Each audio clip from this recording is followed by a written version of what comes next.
Alrighty, do y'all want to get rolling? I'll introduce everybody and then we'll dive into it. So, let's see.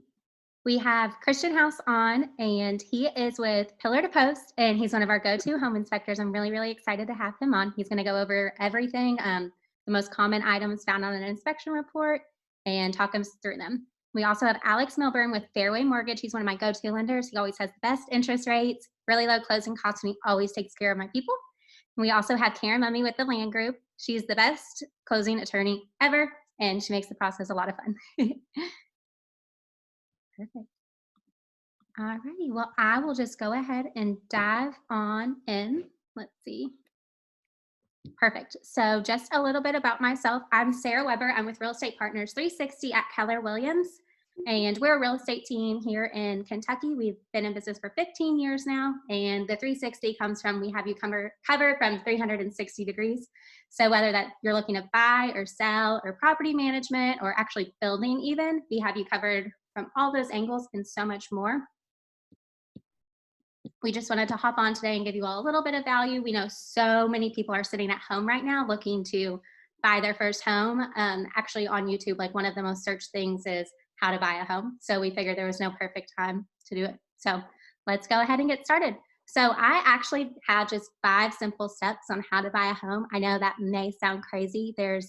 I know a lot of you all, you're on it because you're already on the Zoom. So I know you've probably already researched before how to buy a home, and it can seem very daunting. So today I wanted to break it down and make it as easy and simple as possible for you to understand. So the very first step is easy, and you're actually kind of already here. It's to partner with a knowledgeable realtor you trust. And we'll go over a lot today. And then also I would love to sit with everyone one-on-one and go over everything on a more personal basis and what works best for them.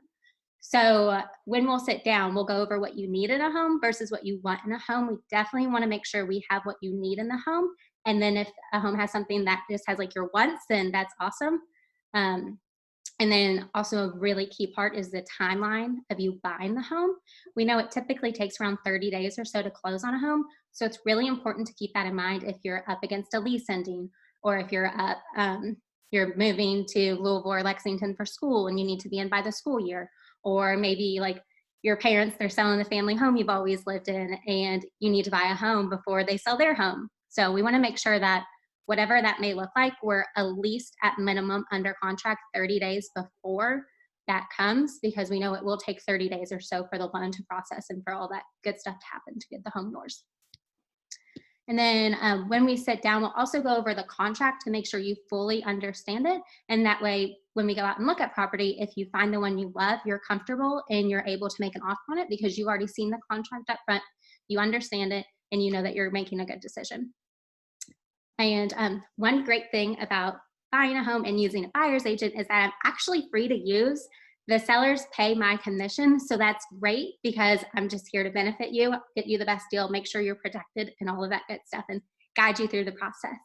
So the second step is financing, and that's why we have Alex Milburn here today. He's going to talk a little bit more on everything, but very briefly, a lender gets you the loan in order to buy the home. So I'm sure you all have heard about pre-approval letters. So what that is we need that to put an offer on a property, and that's just how the seller knows that we're good and you can buy the home actually. And that pre-approval letter it's valid for 3 months, and it will do a hard credit pull on your account. So let's say maybe you're like 6 months out from buying or 9 months out from buying. We'll wait on that to get the formal pre-approval letter. However, something you can do now is to go ahead and call up a lender. If you have a local lender, or if you want to use Alex, that's great. And just really review your finances to see if you need to work on your credit at all, to see maybe if you need to pay off a certain credit card or maybe a certain medical bill or something like that. Just because when we do get to that time when you are ready to buy, maybe in 6 or 9 months, that you are completely ready and we won't have a holdup with any of that. And then also, Alex can give you tips on your credit and everything, and that will just ultimately get you a better credit score, or not a credit score, interest rate. And then while I'm free to buyers, there actually is fees associated with lending and closing attorneys, and that's because they are processing a whole loan for you and working for 30 days on that. And then also the closing attorneys ensuring that there's no liens on the property, the title's free and clear, and that when you buy that home, you'll have no issues and that it's yours for good. So the closing fees do include, there's an appraisal fee, mortgage origination fees, prepaid taxes and insurance, and title fees. In my opinion, love you, Alex and Karen, I think it's lame money. When you're buying a home, it's not like it's going towards your down payment or anything, but it does get you the home. So I'm sure you all probably heard people say, or your parents say, or your cousin or aunt say, oh, just have the seller pay your closing fees. And yes, we can do that. However, I love to point out that it's not like the seller's like, oh my gosh, first time home buyers, they're so cute, we're gonna cover their closing fees. It really just ties it in on your mortgage over 30 years, which is a really great option, because then you keep that money in pocket versus putting it out at the time of closing, because you do have your down payment still. Usually the closing fees, I like to say, are around $5,000. It's different per buyer, per county, per loan you get. It's just good to go ahead and have that in mind though. And then one thing I love to point out, because everyone right now is talking about how low interest rates are, and we know that's a good thing. And you're like, yeah, interest rates are great right now. It's a great time to buy. But a lot of us probably don't even know why that's so important. So there's actually 3 things that go into the affordability of a home, and that's just how affordable it is to you. And the 3 things are your income, so what you make every year, the purchase price of the home, and that's what you're buying the home for. And then the 3rd thing is the interest rate. So when the interest rate is 1% higher, the home is 10% less affordable. So let's say that the interest rate is 1% lower, the interest rate is 10% more affordable to you. And that makes a huge difference over the course of 30 years if that home is 10% more affordable to you, because interest rates are that great right now. And you can even think of the difference between a 3% interest rate and a 5% interest rate is a 20% difference in affordability to you over 30 years. So it's really important. So once we have that pre-approval letter and we're within that range of your lease is ending, you're fully able to buy, you're capable to buy. If we go out and see a house right now, you could put an offer on it if you wanted to. We'll actually go out and start looking at homes. And then I love to note that for some buyers, there'll be tons of homes on the market for them. Like, let's say you're looking in 5 different counties, you don't really care as long as you like the home. And then some buyers who are looking for a more specific type of property or only want to live in a specific type of neighborhood, sometimes we have to wait for homes to pop up on the market. There might not already be like 10 homes that fit your needs in that specific neighborhood. So sometimes it's kind of a waiting game. We also like to send out mailers to the neighborhood if it is more of a specific property my buyers are looking for. And it's just a cute little letter to the sellers like, hey, if you've ever thought about selling, I have a perfect buyer. They would love the opportunity to tour your home and potentially make an offer on it. So once a home pops on that we want to go look at, we'll go and see it. And with just how the way the market is right now, it's not uncommon if there's already buyers there before our showing, and if there's buyers like waiting for us to leave after the showing, just kind of how the market is right now. And also right now, it's really important to note, it's very common for homes to go into a multiple offer situation. There's so many great ways that I've won multiple offer situations. And when my buyer wants a home, I'm going to do everything to get them their home. One, because I love them and care about all my buyers. And then also I'm so competitive and I just want to beat out all the other realtors and all the other buyers. So there's a couple different things I've gone about that to win homes even out of like 10 other buyers that have had offers. And one of them I think is the best, and it's actually something the buyer gets to do themselves, is to write a letter to the seller. And that can just look like, hi, Mr. and Mrs. Seller. I toured your home today. I loved how well kept it was. If I had the opportunity to own this home, I would maintain it just as well as you have. And then if you're recently engaged, or if you just got a puppy, or you just entered your master's program or anything like that, you can add that in there. Or maybe if you grew up in the neighborhood or something like that, just so the seller gets this emotional connection to you that they might not have with those 10 other offers. And then once we do find that home you love, we'll place an offer on it. I actually always carry my laptop with me, and I have literally sat on vacant houses on the floor with my clients to write up an offer to get it to the seller as soon as we can, just so no one else can sneak in. And then what the offer includes is the purchase price. So that's what you're buying the home for. And then there's a lot of other things that go into it where it's not always just about how much you're paying for the home. There's other ways we can make this a win-win for the buyer and seller. And that includes maybe a little bit of higher earnest money. And the earnest money is your good faith money, and it's actually what binds the contract. Typically, it's 1% of the contract price. So if it's a $200,000 home, it's $2,000 earnest money. And this does get credited back to you at closing. So it can go towards your down payment or your closing cost, or if you're buying a home with no money out of pocket, then it goes back to you. And then another great thing that we can do is shorten the inspection period. And that's when Christion House comes in with pillar to post. If I always text him before I'm writing an offer on a property and just reach out and say, hey, I think I'm about to get a home under contract. Could you maybe get in there within the next couple days? That way I can go to the seller and say, hey, I already have this home inspection scheduled. This is how serious my buyer is. And my home inspector can get out there tomorrow. And sellers absolutely love that because it, one, shows how serious you are. Two, you get that home inspection taken like already, like right when we're under contract. So it takes a lot of stress out of the sellers on like, are they going to wait till 14 days under contract and then get their home inspection taken care of? And then another huge one is whenever I have buyers that love, love, love a home, and I will always call the listing agent and see what works best for the sellers regarding closing date, especially with my first time home buyers. Oftentimes you all are pretty flexible and can maybe accommodate to a 4-week closing, or maybe accommodate to a 6-week closing. Or maybe you're living with your parents right now, so you could even do like 8 weeks. And that is amazing if we can kind of work with those, especially if we're in a multiple offer situation, or even if we're not and we just want to be flexible on that term and maybe even get a better price on it just because we're showing how flexible we can be. And then in that offer, we'll also include if we're going to ask for a closing cost or maybe even a home warranty. So the home warranty, first-time home buyers usually really like it. It's a 1-year warranty and it covers each. So it's plumbing, electric, appliances, cooling, and HVAC. And that's really great because if any of those go out within your first year of owning that home, the home warranty company will come in and take care of it and replace it for you or fix it for you. So that's really, really great to keep money in your pocket. And then also we can have the seller pay for that. And that's one of those things where, yes, we're asking them to pay for it, but you're also kind of tying it in your mortgage over 30 years. So that's like $450. So. And then another thing we'll add into the contract is what appliances stay. So typically the washer and dryer don't stay. I don't know what it is. Some people just have like this weird emotional attachment to their washer and dryer. And honestly, more often than not, people want to take it with them. I don't know. I support them. Usually if there's an oven in the property, it'll stay. Usually if there's a dishwasher, usually if there's a refrigerator, it'll stay.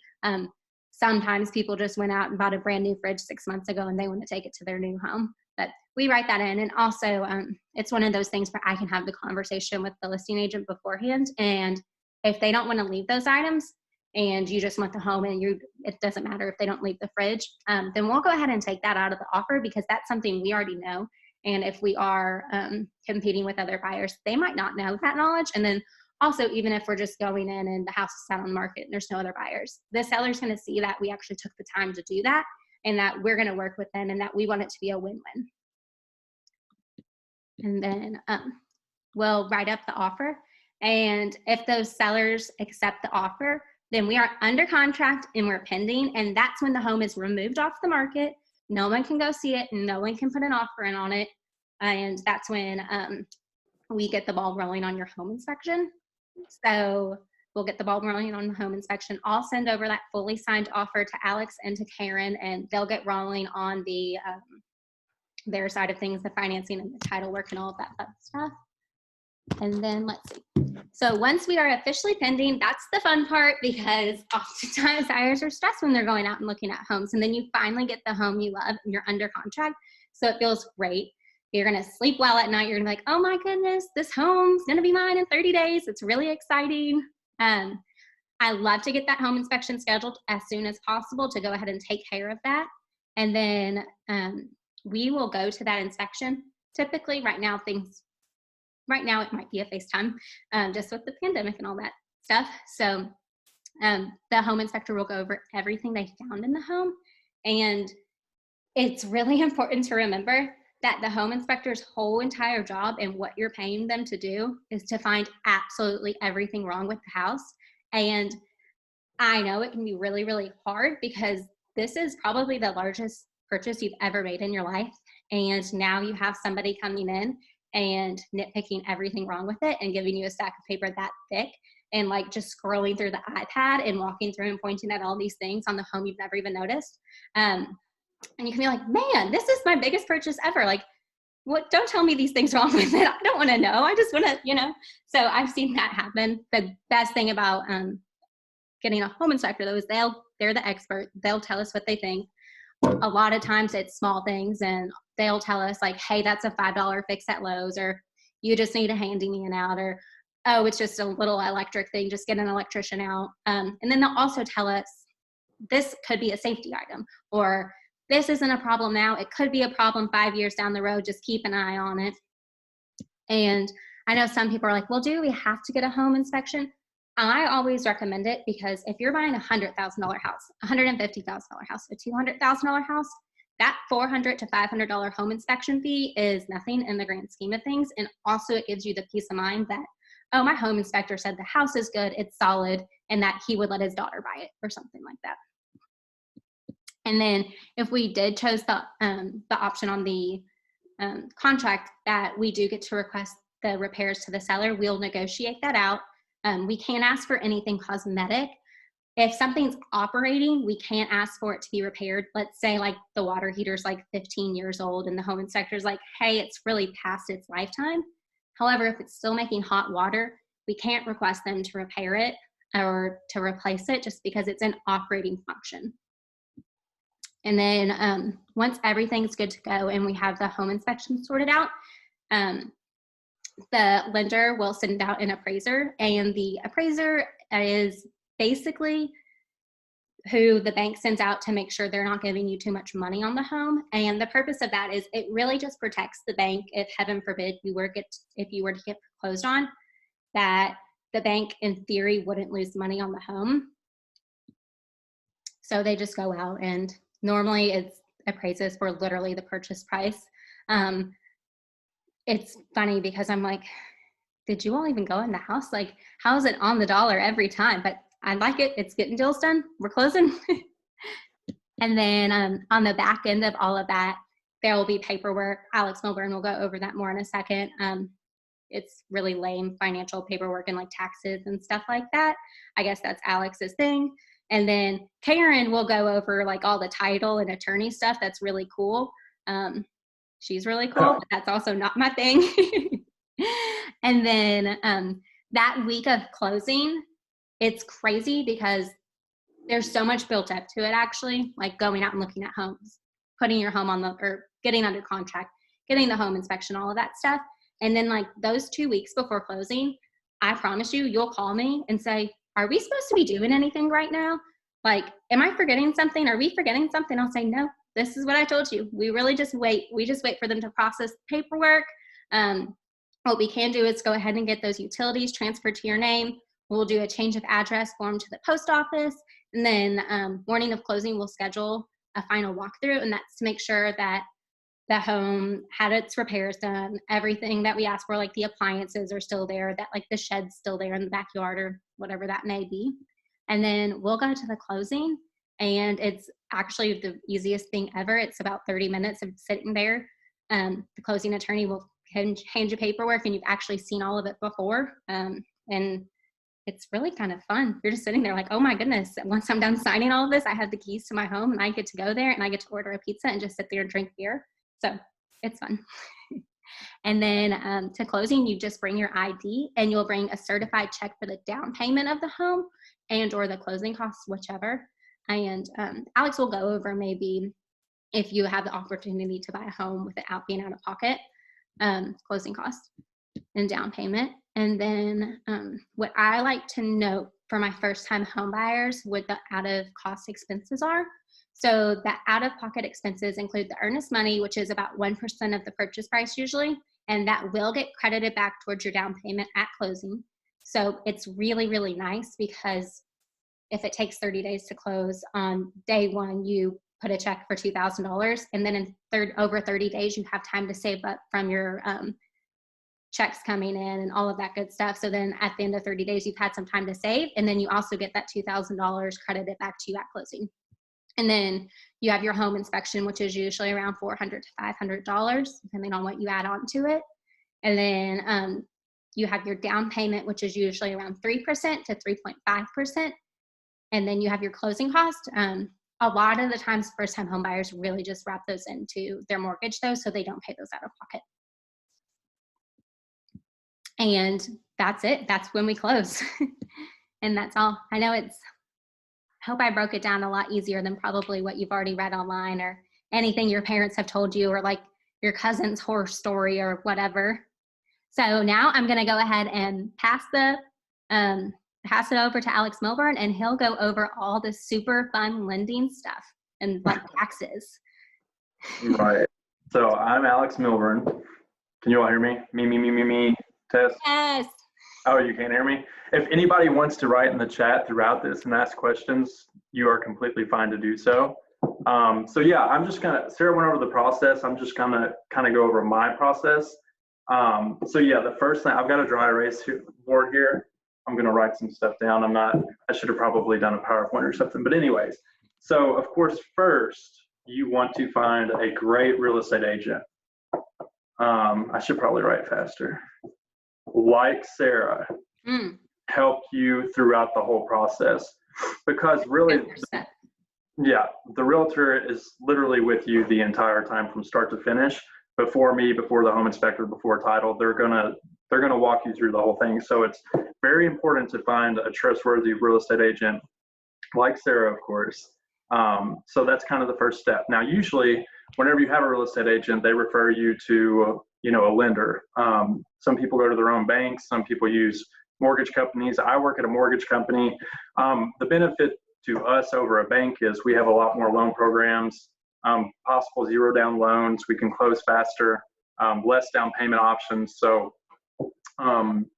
yeah, I think it's better to go with me personally. But after you talk to a real estate agent and you get referred to me, then you do the pre-qualification.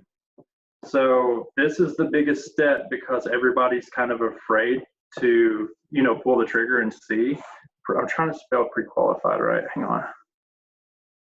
Pre-qualification. I don't know if I'm going to write anymore. But anyways, I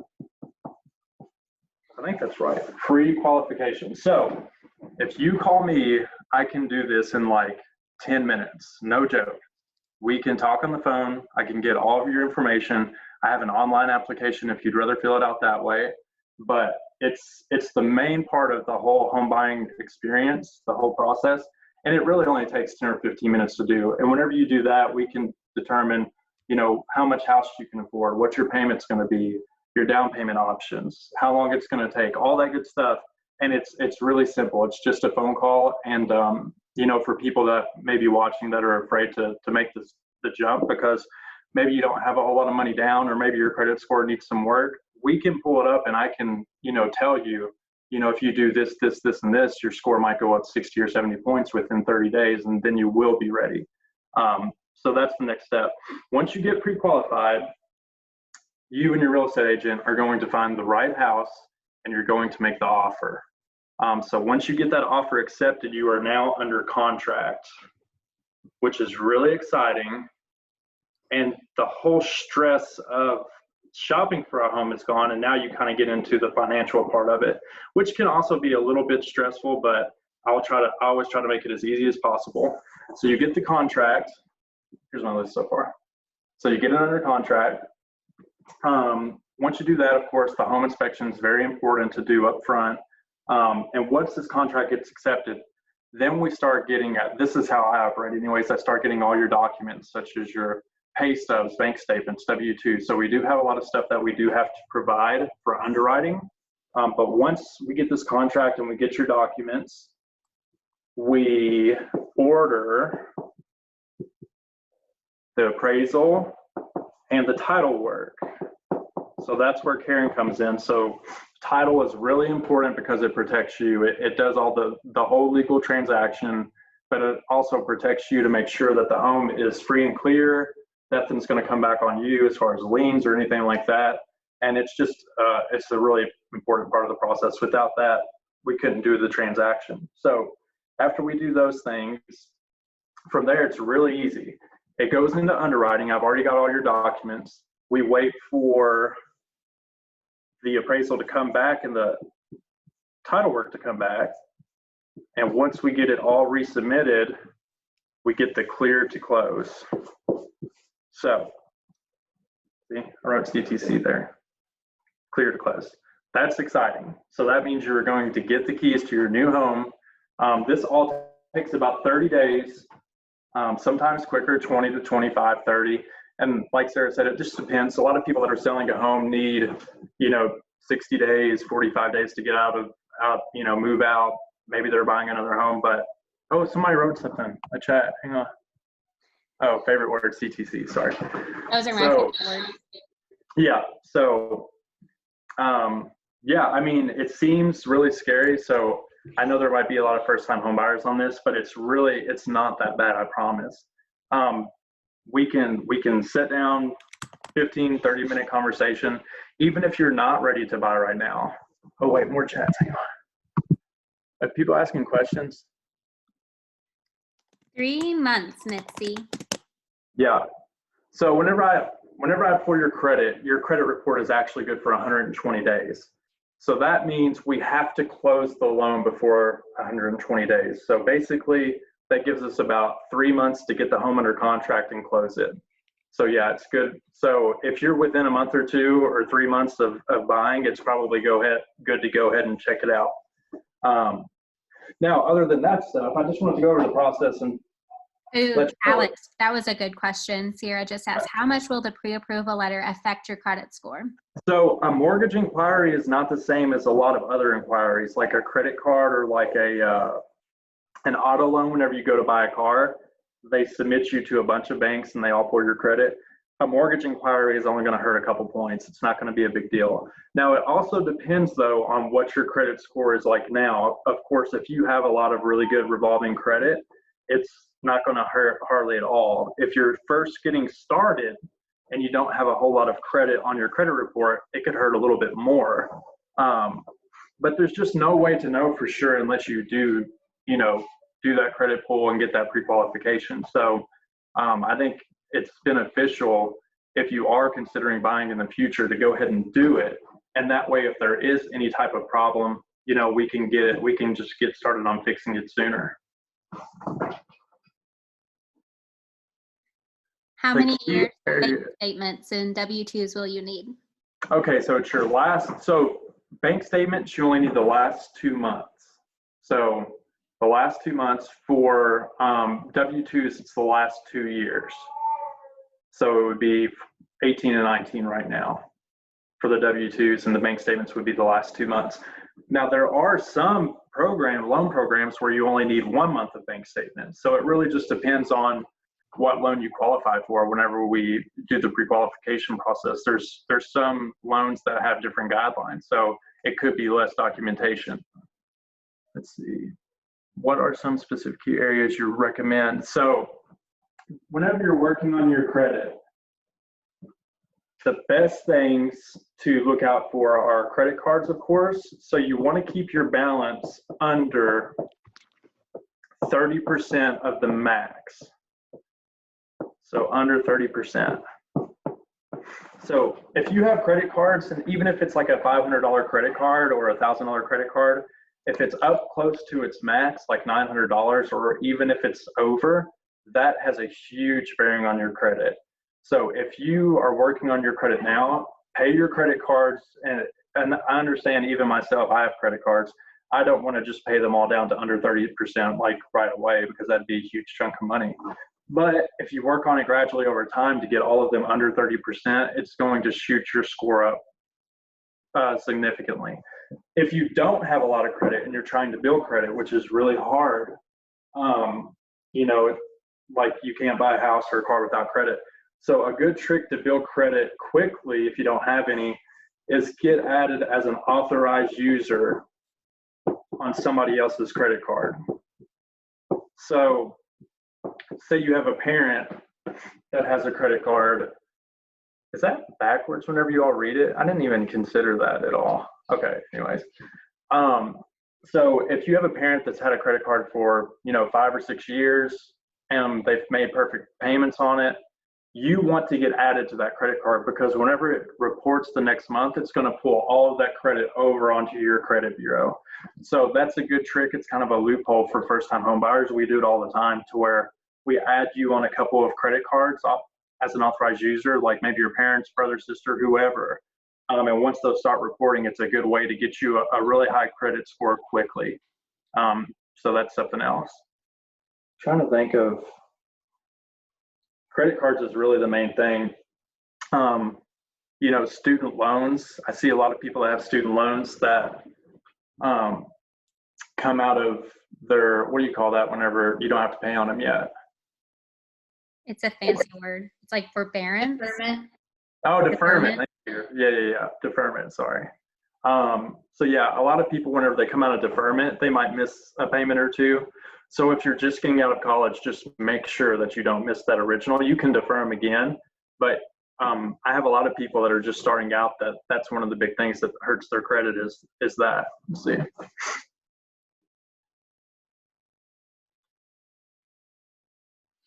Yes, so monthly student payments are counted towards your debt ratio. And I know that can seem scary depending on how much your student loans are, but there are different programs to where you can use, if you have an income-based repayment, you can just use a portion. So there are ways, to work around that, but they are counted against your ratios, even if you aren't making a payment on them yet. But like I said, there's just so many different programs. The main thing is just, for me to be able to kind of look at it and structure it, but there are ways to where you can use a small payment instead of a large payment if you have a whole lot of student loan debt to where it won't hurt your ratios too much. I would recommend, so a lot of things I see for first-time home buyers, so we can do programs with zero down. There's down payment assistant loans, there's zero down loan programs, but it's still really good to have some money in the bank for assets. So if you're wanting to buy a home and you don't have any money saved up at all, it's always good to have a little bit of a nest egg just to pay your first payment whenever it comes due and all of your other debt that you have currently, any other payments you have. So I always tell people, if you're thinking about buying in the next 2, 3, 6 months, year, I would start saving now and save as much as possible because it's just going to open up a whole lot more options for you. If you did have to go with a loan with a down payment. So saving is definitely important. And then of course, doing those things to work on your credit is really important as well.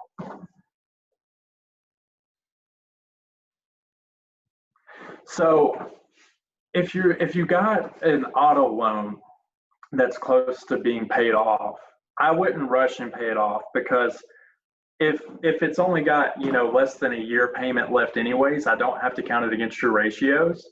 So if it's got 2 or 3 years left, I think it's best to maybe pull your credit first and see if you can get pre-qualified before paying it off, paying a big lump sum off, because what if you need that money for a down payment?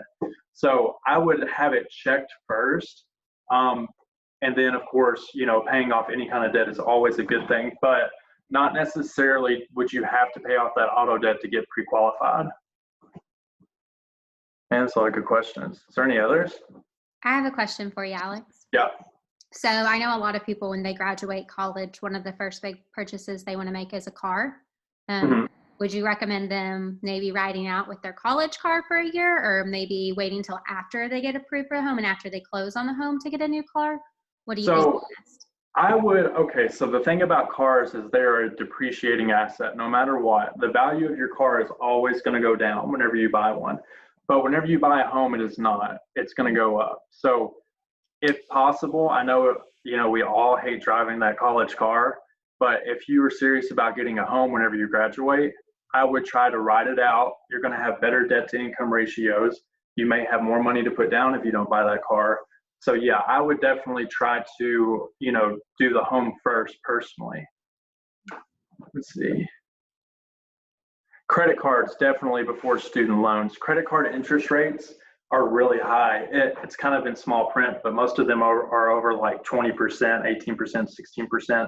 So if you have a good interest rate on your auto loan, and usually they are lower than credit cards, I would pay off that credit card debt first, and it's also going to boost your credit score more by paying those credit cards down. Car loans do boost your credit up, but it's gradual over time because it's such a long loan term. But with credit cards, it's definitely better to pay those down or pay them off sooner than an auto loan. Yeah, definitely. And Melissa, I would love to know, I actually have a client of mine who worked on her credit for 4 to 5 years before she could buy a house. She actually had a binder this thick and she followed a program. And I'm going to have her on one of my Zooms, just like a 30-minute, 45-minute Zoom of what she did over those years to build her credit in order to buy a home, because she actually thought she would have never been a homeowner. And actually to this day, I will absolutely never forget the look on her and fiance's face. She actually just had her baby today. I will never forget the look on their faces when we closed on that home. And when we went through that final walkthrough, they were in tears. Like they were just, I was so excited for them. And it's because they worked on their credit for so long. They just never really thought they were going to have the chance to buy a home. But I'm going to have her on and I'll invite you to that so you can hop on too. Okay, wait, I think we've got some more. There was a question we missed. Can you get a home loan with just a job offer letter? Yes, you can. So there are programs where you can use a job offer letter. It has to be, of course, signed, and it has to be an accepted position, but you can use that. If you just graduated, you can tie in your college degree to your job history, and you can use that job offer letter. Depending on the program and how good your credit score is, you may not need that first paycheck, but a lot of times you do have to provide at least one. But it's definitely possible to get pre-qualified. Let's see.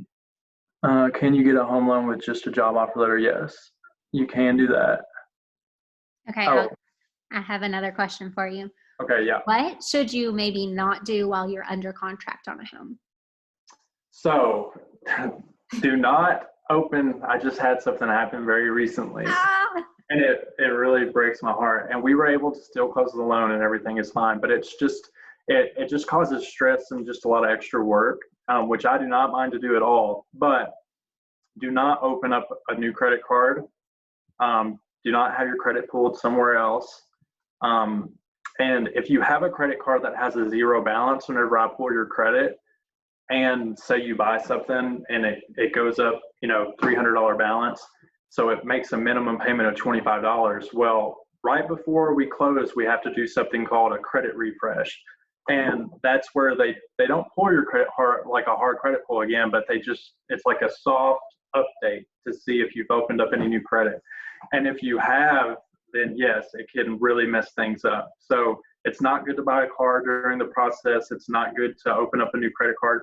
And sometimes if you've got great ratios and great credit, it might not matter, but it's always best to check with your loan officer first before doing anything like that. So, are there any others? Did I miss anything?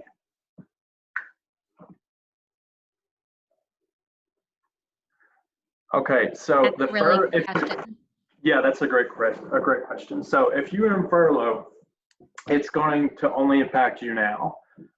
Whenever you are in furlough or you're on unemployment, you cannot purchase the home at the moment.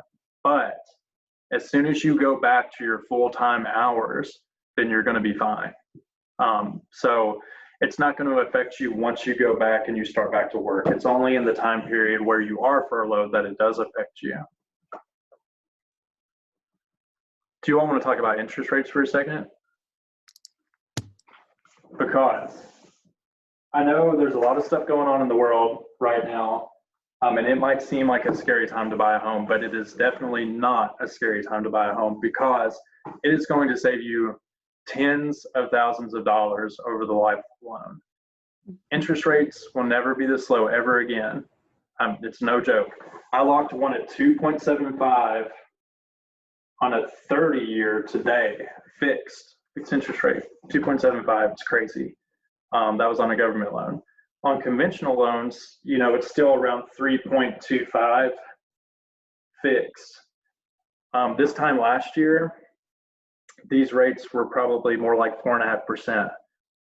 So yeah, it's a big deal. It basically will make your payment, $100 to $200 cheaper per month because of what these interest rates are. So if you can find the right house and get it under contract now, your payment is going to be like substantially less than what it would be maybe even this time next year whenever rates go back up. So it's definitely a good time for people that can take advantage of the situation. For the people that are, having to hold out right now, I think the interest rates are going to be in a good spot for the rest of this year. But of course, like everything, what goes down goes up, and what goes up goes down. But it's very rare that the rates drop, but it's not so rare that they go up. So it's definitely good to take advantage of it. Is there anything else? Any other questions? Was that all over the place? Did people feel like that was beneficial in any way? I thought it was really good. It was good, good information. That was great. Well, hey, Christion, do you want to take it away and go over the home inspection process now?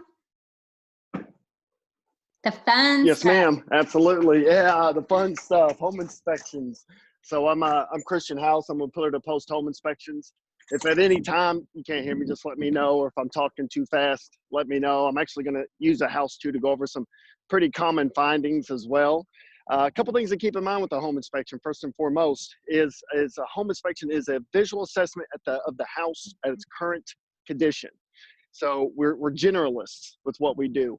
We don't technically specialize in any one thing. We're a jack of all trades. We know a little bit about a lot of things. A typical home inspection can take anywhere from 3 to 4 hours long. It can be about 1,600 point home inspection process, and that's from getting up on the roof, in the attic, in the crawl space, opening and closing the windows and doors, activating the plumbing features, activating the electrical systems, activating the HVAC systems, and anything that's staying with the house. We are doing our best to activate it. So, and once we're done, we write up the report. A lot of times what we're doing with clients, we're educating you on the story of the house, in addition to providing any kind of discrepancies and or problems with the home. So I'll kind of get right into it. So when you're looking at a house, a couple things to keep in mind when you're seeing a home is, you're viewing it online, you're viewing it from the street, you're going to drive by it, and you really want to look at it. Does that video come in pretty good? Yeah, that's great. Oh, good. So when you're looking at the house, first and foremost, you really want to pay attention to the ridge of the house. This is going to be a really great indicator as far as for structural related issues and or problems.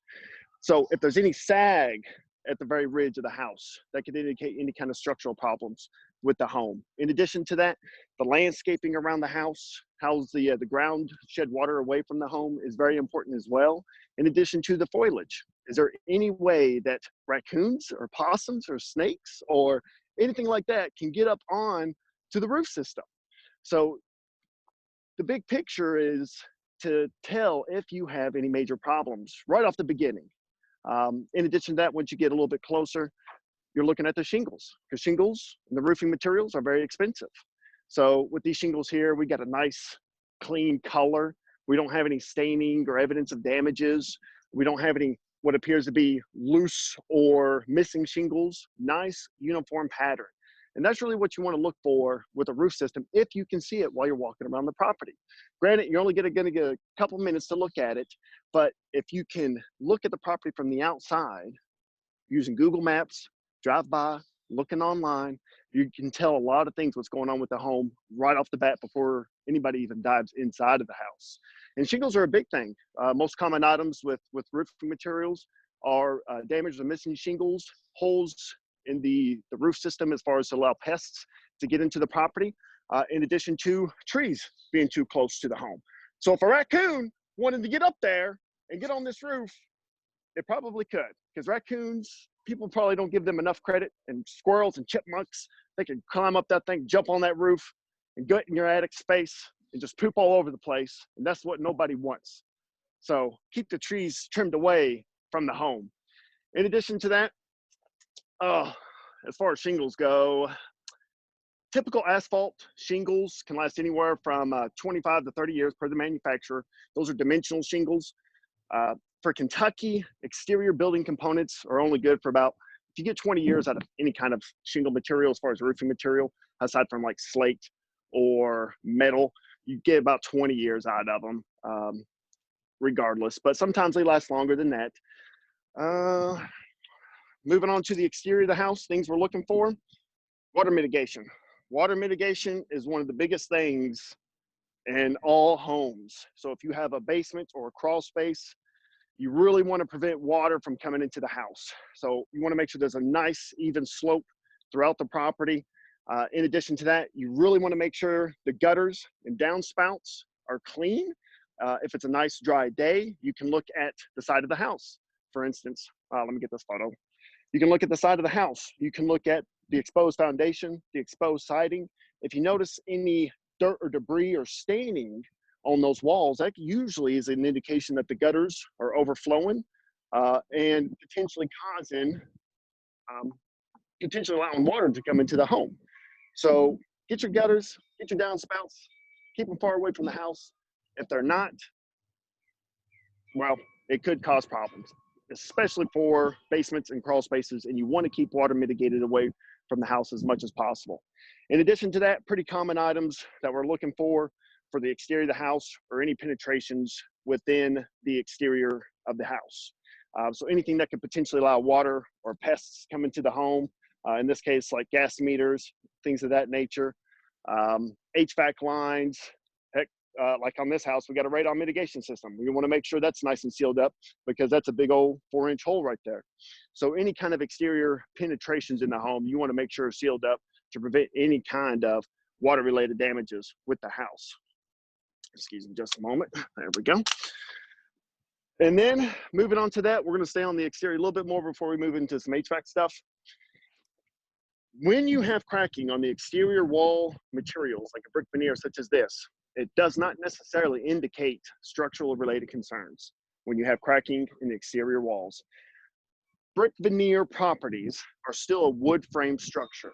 And when you have a brick veneer, it is not providing any kind of structural value to the house. It's only for cosmetic and aesthetics, and that's it. We still want to make sure the brick is in great shape.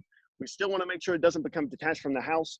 We still want to make sure the cracks or anything that we see in there are nice and sealed up. But brick veneer doesn't lie either, because if there is excessive amounts of cracking in the side of the house or any type of masonry materials, you know, we're going to focus on those parts of the house to determine if there's any kind of structure related problems. But in this case, we start high, we're moving low, cracks in the brick veneer up high, and then we move down to the foundation, no cracks, excessive cracking out the foundation.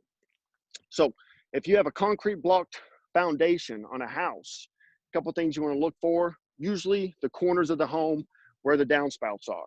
Again, downspouts, you want to make sure those are far enough away from the house because they can accelerate the deterioration of cementous or masonry materials, but you really want to just look at the cracking. So this is a concrete block foundation. This is parge coated, so it's got a cementous material over the concrete block. We can notice here that we have some cracking here, but this is very minor cracking. This is actually cracking of some of the parge coating here. It's not a lot, it's not excessive. And when we look straight down the foundation wall, we notice we got nice straight lines. Things we're looking for with this cracking is any kind of differential movement where the bricks or the block move in and out from each other with this cracking. So differential movement is usually a good indication of some potential structural problems. In addition to that, if we do determine it's potential structural in nature and just not a cosmetic or a typical maintenance item, then that's where we'll recommend like a foundation specialist to come and review, have a look at these things, and to determine if there's any necessary repairs that need to take place. But pretty common stuff with exterior. So to caveat, or excuse me, to kind of nitpick exterior, because you can tell a lot about a house just from the exterior of the house, what you're getting into. Pay attention to the roof ridges. Pay attention to any type of staining on the shingle materials as far as to indicate potential age or missing shingles. In addition to that, brick veneer, just because it's cracking, does not necessarily mean that you have structural problems. You have to make your way up from high to low and take it as a big picture with the property. So any questions on the exterior stuff that I covered right now? No? Super. Well, let's move on to HVAC. So we're moving on to HVAC systems. So the most expensive, one of the most expensive components in your home is your HVAC system. So your HVAC system, commonly with these units here, what we see for discrepancies are foliage too close. These units here are both condensers, which is for a gas furnace system. There's also heat pump systems, which are electrical package units. These systems, if it's an electric package unit, has to breathe year round. It works both in the heating mode and in the cooling mode. So the foliage, the vegetation needs to be anywhere from 18 to 24 inches away from these units to ensure that they properly breathe, because these systems are very expensive. You want to take care of them. You want to have a good heating and cooling source. So with these units here, it does require periodic maintenance as far as to stay on top of that. And also common discrepancies we find are with the refrigerant lines. So the big line behind the HVAC unit is the low pressure line. That's the line that needs to be insulated to improve efficiency for your house. So deteriorated insulation is a big one, in addition to the units being out of level and being noisy.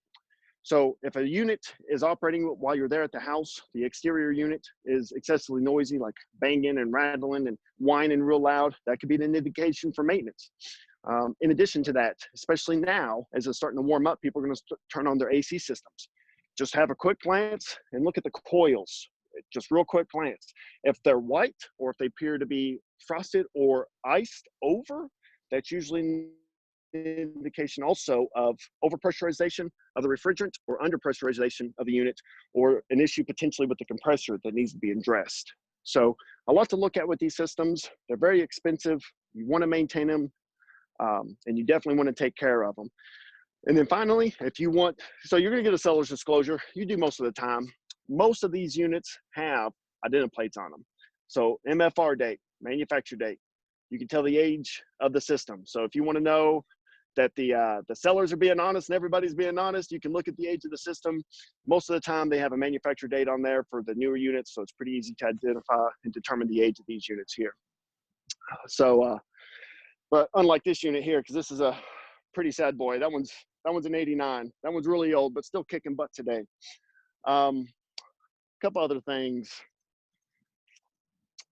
Any questions on that so far?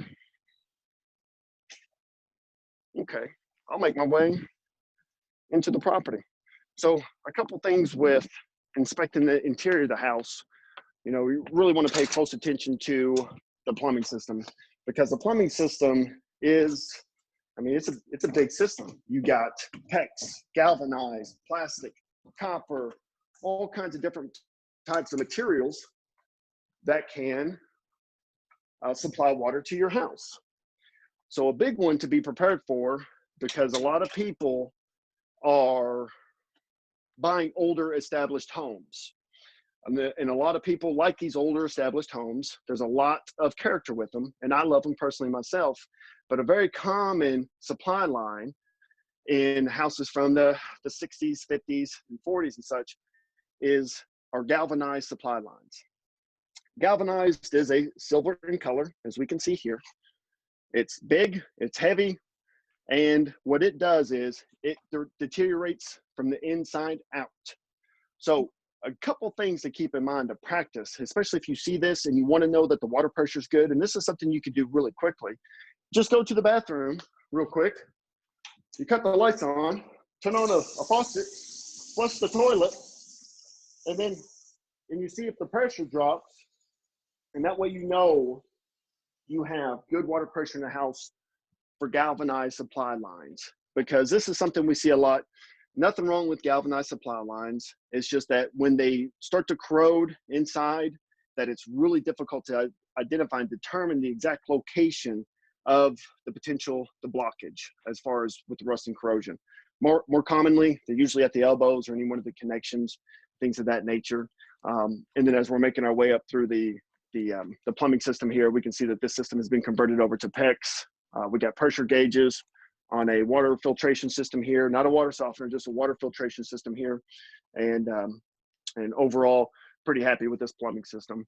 But those are some pretty quick and easy tips to test the plumbing system, especially for older established houses. And in addition to that, because you're only going to get 10 to 15 minutes, honestly, to look at a house. Is there a different time frame that you're getting for showings? Is it about 15 minutes?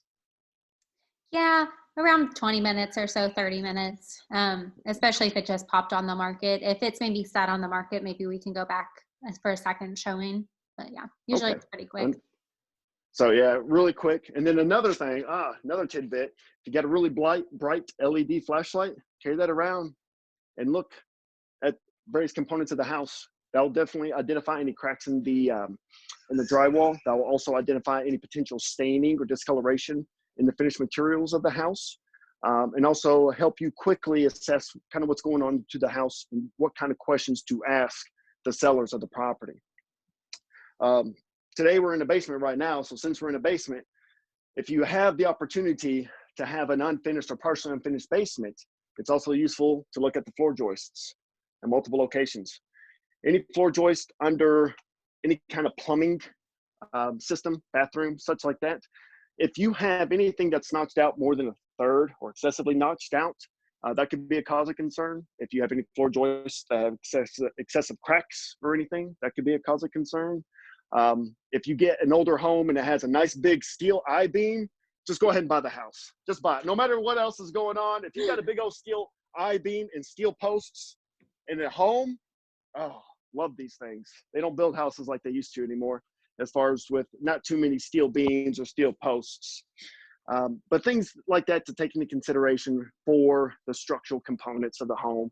And then you also want to know, if you do have a basement, you know, sump pumps. If they got sump pumps, is there a battery backup system?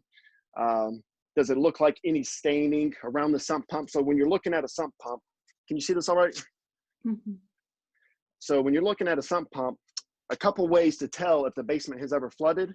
You look at the wood components, the wood framing. If any wood framing or drywall is exposed, you want to look and make sure there's no staining there, no deterioration, no rot, no evidence of water penetration.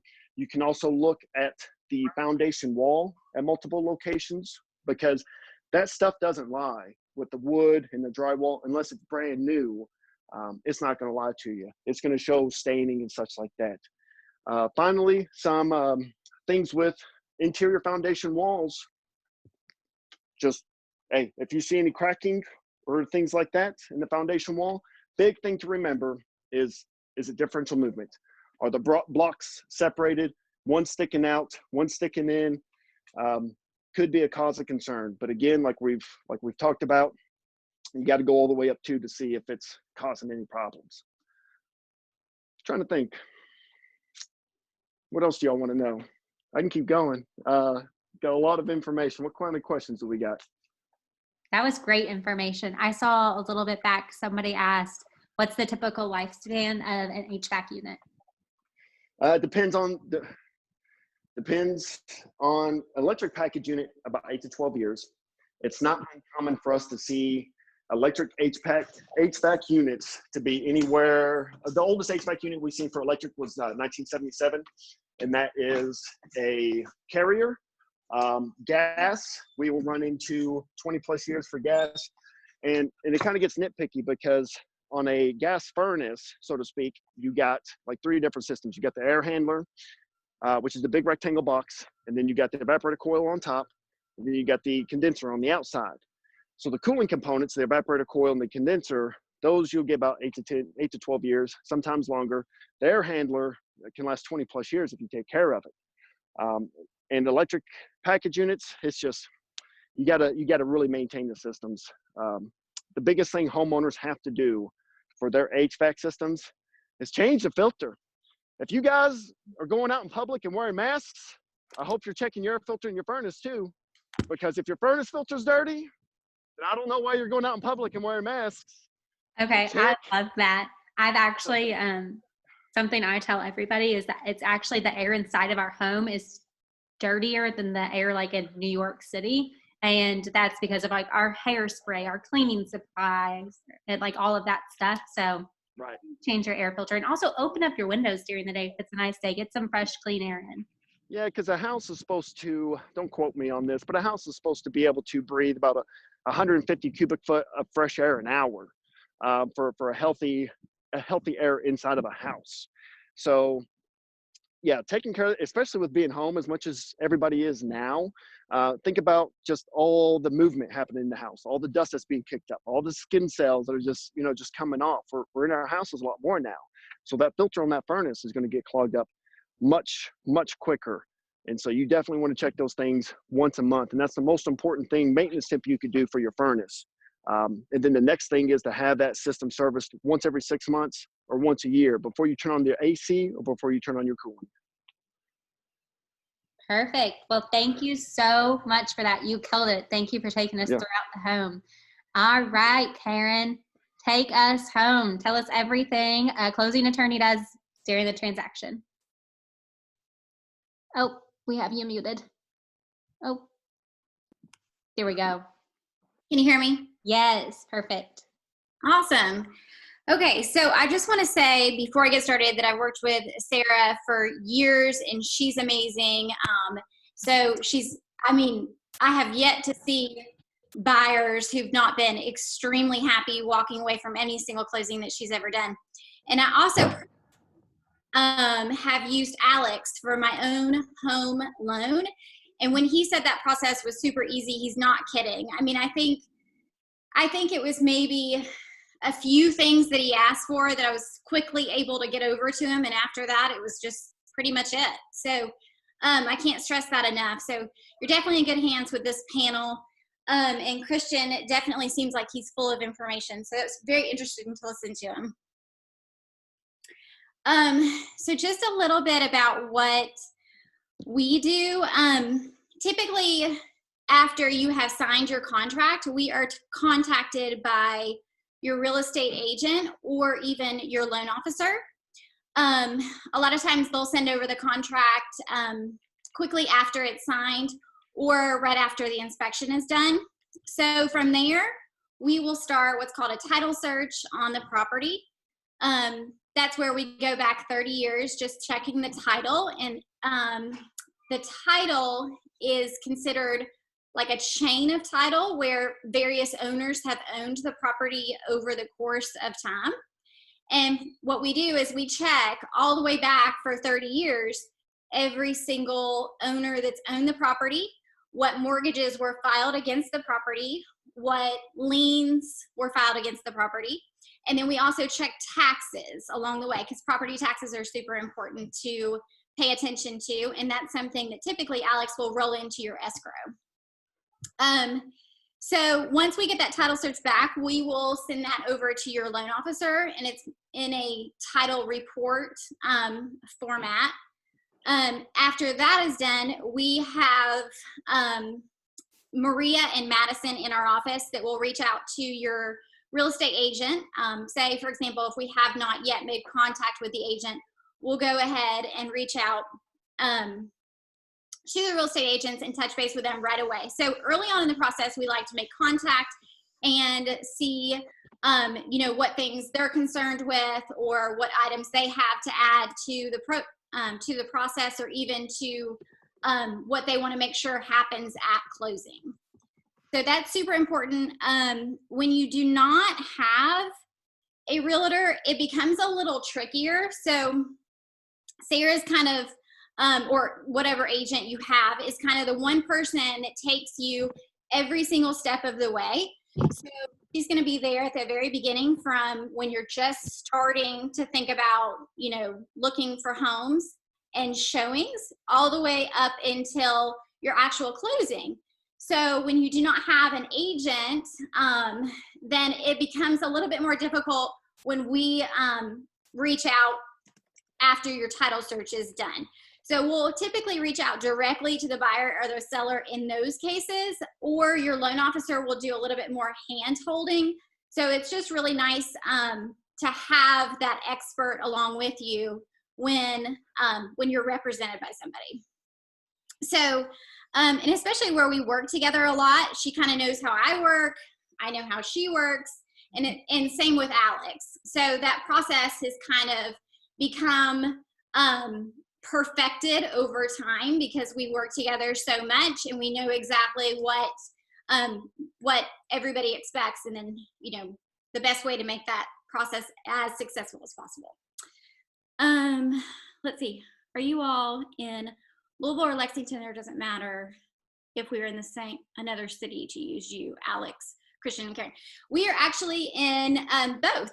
We're in Louisville and Lexington, so I have offices in both places, and Alex does loan closings in both places. In fact, we had, and Sarah actually does a lot in Louisville. So actually in both, and I think we had one close last week that was a Louisville closing that Sarah was there, and then it closed in our Louisville office there. So yeah, so actually it's funny. We've had I've had a closing with you at like 9 in the morning in Louisville, and then I've had a closing with you the same exact day at like 2 p.m. in Lexington. Yeah. I'm like, we could just carpool. It works out great. It works out great. So we have a staff in Louisville, and then of course we have a staff in Lexington, and Sarah is just where she's so familiar with Louisville, being from there. And Alex has ventured into Louisville in the past several years. So it's been really phenomenal, and it's been a fantastic for all of us, for sure. Yeah, that's a really good question. So let's see, communication with the agents and then also with the loan officers kind of starts at the beginning of when we first do that title search, but then it also goes through that entire transaction. So whether that transaction takes 30 days or whether it takes 45 days, we are in constant communication with your loan officer and with your agent. Now, as first-time home buyers, there might be like a lot of questions that you have, or if you want to get involved more quickly in the process directly with your title company, that is absolutely fine to do. In fact, we encourage you to be proactive, especially if you have questions or if you want to go over things. A lot of people have questions about the money side of it. So how they're going to present funds at closing, whether it's going to be a wire transaction or a cashier's check. So those are a lot of questions that I deal with often, working directly with buyers. Also, just any questions in general. I think it's just a good thing to be proactive and to, you know, ask questions, reach out.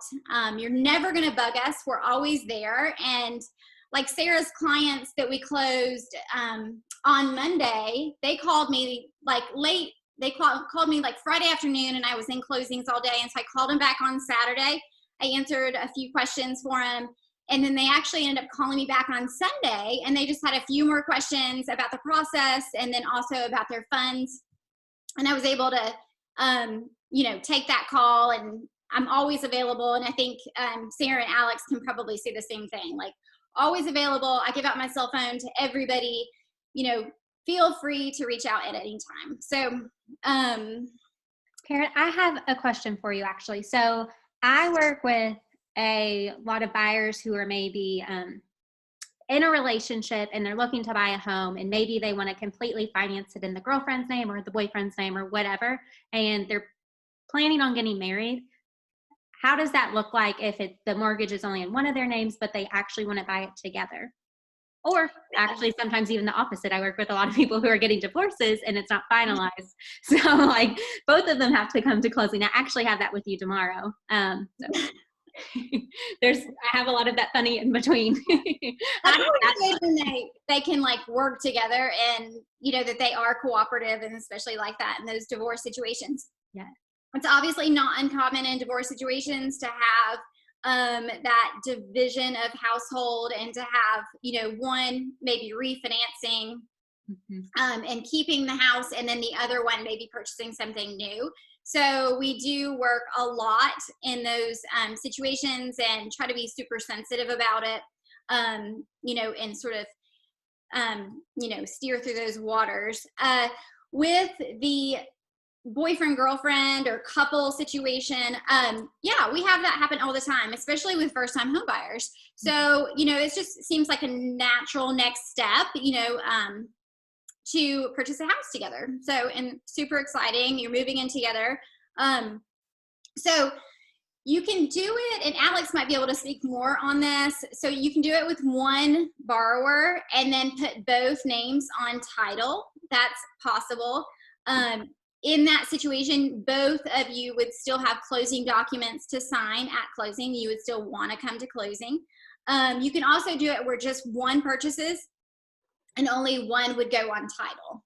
So there's a couple different ways to do it, and we can always talk through those options as well. Thank you for that. And also sometimes I have maybe a couple and one of them wants to buy the house, and let's say they're putting a large amount of money down, like $50,000 or something like that. And then one day they think they're going to get married, but maybe they want to have that added protection. Maybe if they don't get married, or maybe they do get married and one day they like have to sell the house and split the house.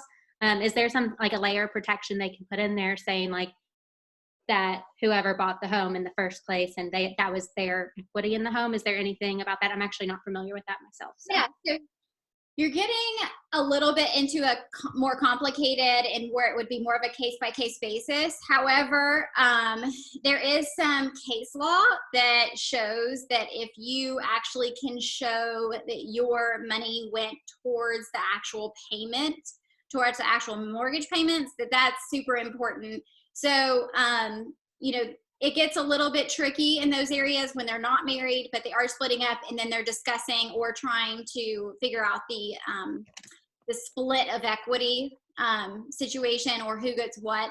But typically they would look at who has been making those mortgage payments. So, I mean, just good to know that if one of you is buying the groceries and the other one is making the mortgage payments, well, when that comes time to, you know, one's buying the groceries and paying all the utilities and the other one is making the mortgage payments, well, when it comes down to it, it really just matters who's making the mortgage payment.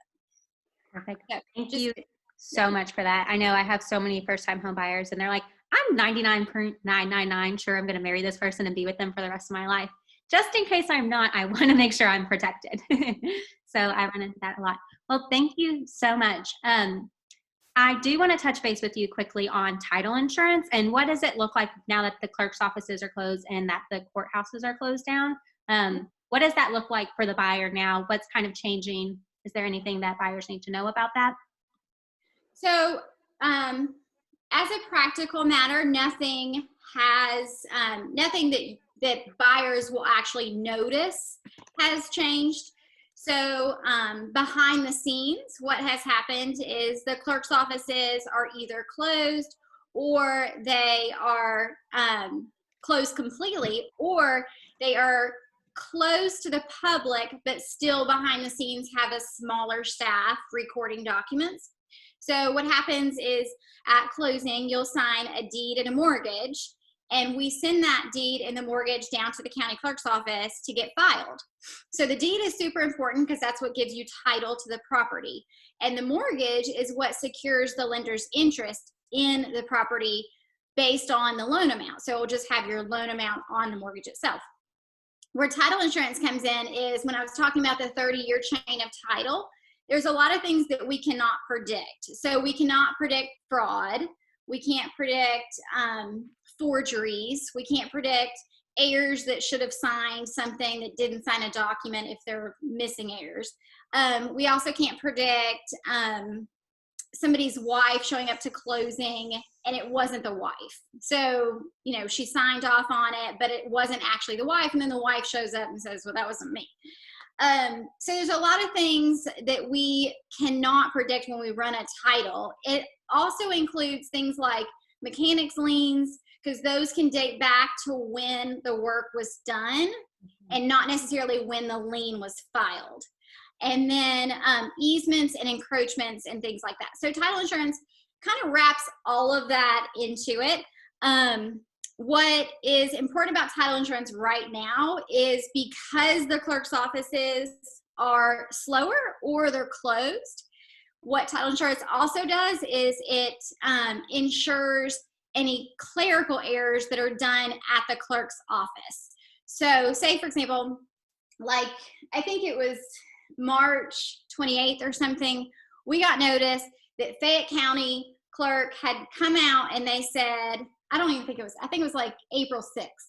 come out and said, we're shutting down completely. So what they had said before mid-March, when everybody else was shutting down, is they said, we're going to close to the public, but we'll still be recording behind the scenes. So what they came out and said March 6th, which really kind of took us all back, is that we're closing completely. We will have no staff at all. And what we will do is we'll still accept your deeds and mortgages. They had like a drop situation where we would drop them off to the clerk's office, but we're not actually going to record them. So you can imagine in springtime, in the bluegrass, the mounds that will be piling up of deeds and mortgages at the Fayette County Clerk's Office, because I mean, we're a decent sized city, right? So there's going to be a lot of closings, a lot of deeds, a lot of mortgages. So they stuck with that plan for about 10 days. And then after that came back with a revised plan of, never mind, we're going to open back up for recording, but we will only be recording for like 1 hour a day, a couple days a week. So, but what's important about title insurance is that title insurance is going to cover, so say for example, your deed, your mortgage is stuck in that mound of pile down at Fayette County Clerk's Office, and who knows what position that is, and who knows what order that will get recorded in, and you know, who knows if there's an error and something happens and it's not recorded the right way, or it's recorded under the wrong name, or you know, who knows what's happened, because they're going to be so overwhelmed with work. What title insurance does is help protect you in those scenarios. So if there's any error, if, you know, from the clerk's office or in recording, in name, in order, or if it just is not recorded, then the title insurance will step in and make sure you're protected and you're covered and correct the problem, or, you know, or make sure it gets corrected. I mean, either way, yeah, correct the problem. So, let's see. It's Dana. Yeah. Okay. Thank you so much for all that information, Karen. Well, thank Oh yeah, you. owner's title is super cost effective. I think that's what Dana was asking. Did you go over that? It's like, I mean, it's not very much. It's not, it's about, you're already purchasing lenders wrapped into your closing costs that you already have. So it's typically anywhere from $300 to $600 more than that, depending on the price of the house. Normally, if you're around 200, it's about $300.